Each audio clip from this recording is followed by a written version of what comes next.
আচ্ছা, এত কিছুর মধ্যে এই প্রশ্নটা কি আপনার মাথায় এসেছে যে রাজনৈতিকভাবে এরকম অজ্ঞাত কুলশীল একজন ব্যক্তি, রাজনৈতিকভাবে এরকম লাইট ওয়েট একজন নেতা ঋতব্রত বন্দ্যোপাধ্যায়, তার কি করে এই ক্ষমতা হলো যে তিনি তৃণমূল কংগ্রেসের মধ্যে থেকে 7 জন বিধায়ককে ভেঙে বের করে নিয়ে চলে যেতে পারলেন?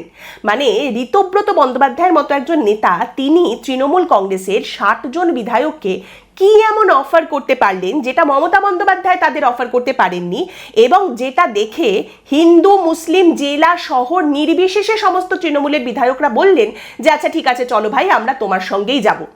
এই প্রশ্নটা কি আপনার মাথায় এসেছে? আসুক বা না আসুক, আজকের পর্বে এর উত্তরটা কিন্তু পেয়ে যাবেন। কিন্তু তার আগে একটা প্রশ্ন আপনাদের সামনে রাখি, কোনটা বেটার, কোনটা বেশি ভালো? দুটো অপশন আপনার সামনে রয়েছে। এক হচ্ছে যে তৃণমূল কংগ্রেস দলটা তো নিজে নিজেই শেষ হয়ে যাবে, এইটা ভেবে এইটা বলে চুপচাপ বসে থাকা এবং দেখা যে তৃণমূল কতদিনে শেষ হয়। আর আরেক দিকের অপশন হচ্ছে এমন একটা সুযোগ যদি পাওয়া যায়, এমন একটা ব্যবস্থা যদি করা যায় যার মাধ্যমে তৃণমূল কংগ্রেসকে একেবারে পার্মানেন্টলি এমনভাবে ফুল স্টপ দেওয়া যাবে যাতে পরবর্তীকালে ভবিষ্যতে তৃণমূল কংগ্রেস কোনো রকম আর ঝামেলা, কোনো রকম বেগরবাই করার সুযোগই আর না পায়। এই দুটো অপশনের মধ্যে কোনটা বেটার বলুন তো? তারই সঙ্গে আরও একটা প্রশ্ন আপনাদের সামনে রাখছি, উত্তরগুলো ভাবতে থাকুন। আপনারা জানেন যে 2024-এ যে লোকসভা নির্বাচন হয়েছে সেই নির্বাচনে বিজেপি কিন্তু দেশে একক সংখ্যাগরিষ্ঠতা পায়নি, এনডিএর মধ্যে জোটের মধ্যে গিয়ে তাকে সরকার গঠন করতে হয়েছে। পরবর্তী লোকসভা নির্বাচন রয়েছে 2029-এ, কিন্তু তার আগে ভাগেই যদি এমন একটা পরিস্থিতি পাওয়া যায় যেখানে এটা নিশ্চিত করা যায় যে মোটামুটি 42টা, প্রায় 42টা এমপি লোকসভার সাংসদ আমরা এখন থেকেই নিশ্চিত করতে পারবো, সেই রকম একটা ব্যবস্থা যদি ভোটের মোটামুটি 3 বছর আগেই একদম পাকাপাকিভাবে করে রাখা যায়, তাহলে সেটা কি বিজেপির করা উচিত? নাকি বিজেপির বলা উচিত যে ঠিক আছে না, আমরা যখন ইলেকশন আসবে তখন দেখে নেব, এখন আমরা অপেক্ষা করি? কি বলা উচিত বিজেপির? এরপর আরও একটা খুব ইন্টারেস্টিং প্রশ্ন রয়েছে। আপনারা যদি দেখতে পান যে পশ্চিমবঙ্গের মাটিতে স্বাধীনতার পর প্রথমবার শ্যামাপ্রসাদের ভূমিতে বিজেপির সরকার গঠিত হয়েছে, এবং তারপর যদি এমন একটা সুযোগ পাওয়া যায় যার মাধ্যমে শুধুমাত্র আগামী 5 বছর নয়, আগামী 15 বছর পর্যন্ত এই সরকারই যাতে আবার ফিরে ফিরে আসতে পারে, সেই ব্যবস্থা একেবারে পাকাপাকিভাবে করে রাখা যায়, বিজেপির কি সেটা করা উচিত নাকি না? আর একদম সব শেষের প্রশ্নটা হচ্ছে, শ্রমিক ভট্টাচার্য কি বলেছেন? তিনি বলেছেন বিজেপির তৃণমূলীকরণ হবে না, তাই তো? এর মানে হচ্ছে বিজেপিতে তৃণমূলের কাউকে নেওয়া হবে না। কিন্তু যদি তৃণমূল কংগ্রেসকে এমনভাবে ভেঙে দেওয়া যায় যে তৃণমূল কংগ্রেসের একটা বড় অংশ, বড় চাঙ্ক তৃণমূল থেকে বেরিয়ে বিধানসভায় আলাদা করে পাশে বসে গেল, এবং তারপর দেখা গেল যে বিভিন্ন রকম যে সরকারি সিদ্ধান্ত বিধানসভায় হচ্ছে সেখানে এই দলটা, মানে এই তৃণমূল থেকে ভেঙে যারা বেরিয়েছে তারা সরকারকে সমর্থনও করছে, এবং সেক্ষেত্রে শুভেন্দু অধিকারী, শ্রমিক ভট্টাচার্য দুজনেরই বেশ বলার মতো জায়গা থাকবে যে দেখুন বিরোধীদের নিয়েই কিন্তু আমরা চলছি, এই তো গণতন্ত্র, তাই না? এবং বিরোধীরাও দেখুন এই সমস্ত সিদ্ধান্তে আমাদের পাশে রয়েছে, আমাদের সমর্থন করছে, এবং তারই সঙ্গে তারা বলতে পারবেন দেখুন তৃণমূলের কাউকে আমরা কিন্তু বিজেপির ভেতরে একেবারেই ঢোকাইনি। এই রকম একটা জায়গা যদি তৈরি করা যায় তাহলে সেটা বিজেপির করা উচিত কি না? এক ঢিলে কটা পাখি মারা যায়? আমরা সাধারণত জানি এক ঢিলে 2টো পাখি মারা যায়, কিন্তু এখানে 4-4টে পাখি এক ঢিলে মারার মতো ব্যবস্থা করা হয়েছে। নমস্কার, আমি পৌলুমি। তো আপনি বরং এই প্রশ্নের উত্তরগুলো নিয়ে একটু ভাবতে থাকুন, এবং তারই সঙ্গে আপনার যেটা পছন্দ, যেটা প্রেফারেন্স, সেটা অবশ্যই কমেন্ট করে জানান উত্তর আপনার কি মনে হচ্ছে। এবং ততক্ষণে আমরা চলে যাই পর্বের শুরুতেই যে প্রশ্নটা করেছিলাম সেই প্রশ্নে, যে ঋতব্রত বন্দ্যোপাধ্যায়ের এতটা ক্ষমতা কি করে হলো? মানে সিপিআইএম থেকে গলা ধাক্কা খাওয়ার পর, এমনকি তৃণমূলের তরফ থেকেও গলা ধাক্কা খাওয়ার পরেও এতটা ক্ষমতাশালী তিনি কি করে হয়ে গেলেন যে তাকে সমেত 7 জন বিধায়ককে তিনি টেনে নিয়ে বের করে চলে এলেন? এইটাই তো প্রশ্ন, তাই তো? দেখুন, তৃণমূল কংগ্রেস যদি আবার ক্ষমতায় আসতো, পশ্চিমবঙ্গে তৃণমূল কংগ্রেসের সরকার যদি গঠিত হতো, ঋতব্রত বন্দ্যোপাধ্যায় নির্ঘাত একটা না একটা মন্ত্রিত্ব বাগিয়ে নিতেন। মানে যে মানুষটি মমতা বন্দ্যোপাধ্যায়ের মধ্যে লেনিন এবং চৈতন্যদেব দুজনকেই দেখতে পান, 2-in-1 মহিমা যিনি মমতা বন্দ্যোপাধ্যায়ের মধ্যে দেখতে পান বলে দাবি করেন, তার নিশ্চয়ই পায়ে তেল দেওয়ার এতটা ক্ষমতা বা যোগ্যতা রয়েছে যে তিনি একখানা মন্ত্রিত্ব বাগিয়ে নেবেন।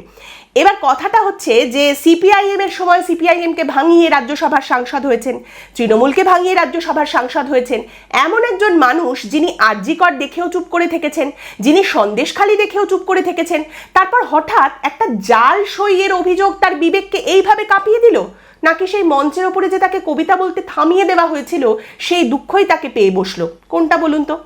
আসলে দিল্লিতে অনেক রকম লাড্ডু পাওয়া যায়, আর সেই লাড্ডু খেতে জানতে হয়, সেই লাড্ডু খাওয়াও যায় আবার খাওয়ানোও যায়।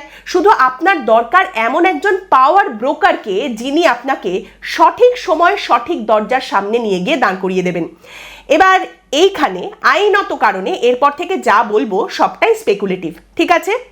এতদিনে তৃণমূল আমলে মোটামুটি এইটা তো শিক্ষা হয়েই গেছে, কেস খামারি থেকে বাঁচতে হবে। এখন তো কেন্দ্রে বিজেপি, রাজ্যে বিজেপি, তাই বলেই নিলাম আগে থেকে যে এবার যা বলবো সবটাই স্পেকুলেটিভ। তো তাহলে এই রকম একজন বাছাধনকে নিয়ে কি করা যেতে পারে? এমন একজন বাছাধন যিনি দলের ভেতরে অপ্রাসঙ্গিক, রাস্তায় অপ্রাসঙ্গিক, লড়াই করার সেইভাবে খুব একটা তাকে দেখতে পাওয়া যায় না লড়াই করতে, সাম্প্রতিক সেরকম কোনো উদাহরণ নেই, কাব্যি করে বেড়ায়, ভালো কথা টথা বলতে পারে, রাজ্যসভার সাংসদ হয়ে বসে থাকতে থাকতে লেজটাও মোটা হয়ে গেছে, এবং যে কোনো দিন কোনো না কোনো একটা কেসে তাকে ধরাও হতে পারে। তাহলে বাঁচা যায় কি করে? তাকে বুদ্ধি দেওয়া যেতে পারে যে তুমি একটা কাজ করো না, তুমি দলটাই ভেঙে দাও, তারপর সেই ভাঙা দলের বিরোধী দলনেতা হয়ে যাও। এক তো আমাদের দিক থেকে তোমার জন্য একটা থ্যাংক ইউ থাকবে, তারই সঙ্গে বিরোধী দলনেতাকে গ্রেপ্তার করা কিন্তু একেবারে অত সহজ কাজ নয়। কিন্তু বিরোধী দলনেতা হব কি করে? বিরোধী দলনেতা হতে গেলে তো একটা দল দরকার, একা একা তো হবে না। বাকিদের টানবো কি করে? আরে বাবা, বাকিদেরও তো খাতা খোলা আছে। কিরকম? আরে এই তো দেখো না, চন্দ্রনাথ সিনহা, ইডি অনেকদিন ধরেই দুর্নীতির দায়ে ডাকাডাকি করছে। ওদিকে কাজল শেখ, নানুরে এসে কিভাবে লিড নিয়ে আসে, কি কাণ্ড করে বেড়ায়, কত অভিযোগ তার বিরুদ্ধেও তো রয়েছে। আর এই দুজনেই এতদিন ধরে অনুব্রত মণ্ডলের ছত্রছায়ায় থাকতে থাকতে অতিষ্ঠ। ডেকে নাও না, চলে আসবেন। কসবার জাভেদ খান, কোটি কোটি টাকা আছে, কিছুদিন আগে এই নোটিশ গেছে বেআইনি অফিস ভাঙার, পুরনো চাল কিন্তু একটু রিলিফ তো খুঁজছে, ডাকো ডাকো চলে আসবে। রথিন ঘোষ, আরে বাবা, সুজিত বসুকে তো ইডি ঘরে ঢুকিয়ে ফেলেছে, কিন্তু এই কাকু এখনো পর্যন্ত বাইরে আছেন। কিন্তু তিনিও জানেন যে এইভাবে আর কতদিন, সময় যেভাবে বদলেছে কতটাই বার দৌড়ে পারা যাবে। সাবিনা ইয়াসমিন, নির্বাচনের আগে সেই যে বিচারপতিদের কাণ্ড হয়েছিল মালদায়, যেখানে বিচারপতিদের আটকে রাখা হয়েছিল, সেই কাণ্ডে নাম জড়িয়েছিল সাবিনা ইয়াসমিনের। এইরকম ভাবেই কোথাও না কোথাও সবার খুঁটি বাঁধা আছে, কোথাও না কোথাও সবার খাতা খোলা আছে। একটু নামো না বাপু, নড়ে চড়ে রাস্তায় নেমে একটু খোঁজ খবর করে দেখো, এইভাবে বালি সাঁকড়ে আর কতদিন? আচ্ছা, এরা তাহলে যদি চলে আসে তাহলে আমরা বেঁচে যাব? না, বেঁচে যাবে না, সময় পাবে। দেখো, আমরা প্রথমে তাদের ধরবো যারা ওদিকে আছে, আরে তাদের একেবারে ধরে ধরে মেরে মেরে নিয়ে আসবো। আর তোমাদের হালটা, তোমরা যারা এদিকে আসছো, তোমাদের হালটা করে রাখবো একেবারে সাঁড়াশি দিয়ে ধরে রাখার মতো। যতদিন ভালোয় ভালোয় আছো ভালো, যেই গলার আওয়াজ দেখবো বদলেছে, যেই দেখবো একটু বেচাল করছো, সঙ্গে সঙ্গে সাঁড়াশি দিয়ে একেবারে চেপে ধরবো। এখন আপাতত এইটাই হচ্ছে তোমার কাছে বাঁচার উপায়। এবার দেখুন, বাঁচতে কে না চায়? 30 থেকে 80 সবাই বলে ক্ষমতা ভালোবাসি, যেভাবে যে দিক দিয়েই আসুক না কেন ক্ষমতা নিয়েই খুশি। দেখুন, জেলে গেলে নেতাদের সাধারণত যাতে ওঠে তারা, কিন্তু তাতেও জেলের ভাত খেতে তো কেউ আসেননি, সেই সব লড়াই সহ্য করতেও আসেননি। 15 বছর ধরে কামাতে হয়েছে, এখন বাঁচতে হচ্ছে।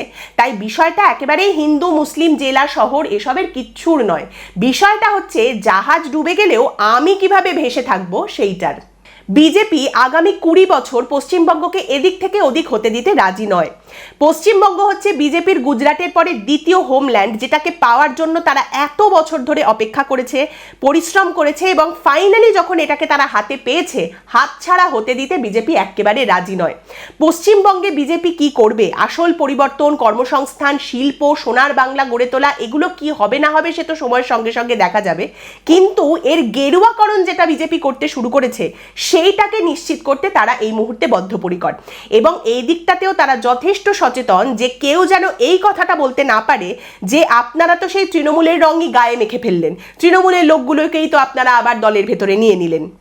আগামী লোকসভা নির্বাচনে বিজেপি কোনোভাবেই এনডিএর অনুগ্রহে ক্ষমতায় থাকতে রাজি নয়, মানে চন্দ্রবাবু নাইডু বা নীতিশ কুমারের ওপরে নির্ভর করে থাকতে হবে, এই অধ্যায়গুলো তারা একেবারে শেষ করে দিতে চান। বিহারে শেষ করেও দিয়েছেন। তাই বাংলা থেকে যে 42 জন সাংসদ যাবেন সেটা নিয়ে কোনো রকম রিস্ক নিতে বিজেপি একেবারে রাজি নয়।